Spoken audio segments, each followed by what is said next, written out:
Kepala Dinas Kesehatan Provinsi Kepri, Cecep Judiana mengatakan 15 orang warga Batam yang saat ini menjalani karantina akan dijamin kebutuhannya selama 14 hari oleh pemerintah. Sebanyak 15 warga itu dikarantina akibat pernah bertemu dan berkomunikasi dengan 4 WNA asal Singapura yang dinyatakan positif virus corona oleh pemerintah Singapura. Mereka dikarantina untuk meminimalisasi upaya penyebaran virus corona jika 15 orang itu ternyata positif.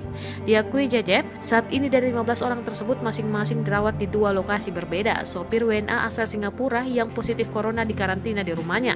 Sementara untuk pembantu atau pekerja rumah tangga sekaligus tukang ojek WNA Singapura ditempatkan di sebuah lokasi yang ditunjuk pemerintah Provinsi Kepri. Jajak menambahkan setiap harinya bahkan setiap jam 15, warga Batam yang dikarantina terus diperiksa kesehatannya. Untuk obat-obatan terus diberikan kepada pasien mulai dari obat makanan hingga suntik. Selain itu selama 14 hari, orang ini tidak boleh keluar. Semua kebutuhan mereka sehari-hari dipenuhi oleh pemerintah. Jajab mengatakan 2 lokasi karantina ini juga dijaga ketat aparat kepolisian. Kendati demikian, Jajab mengimbau agar masyarakat Batam khususnya dan Kepri umumnya untuk tetap tenang dan tidak cemas. Sebelumnya 15 orang yang dikarantina ini merupakan orang-orang yang pernah bertemu dan berkomunikasi dengan 4 WNA Singapura yang dinyatakan positif corona.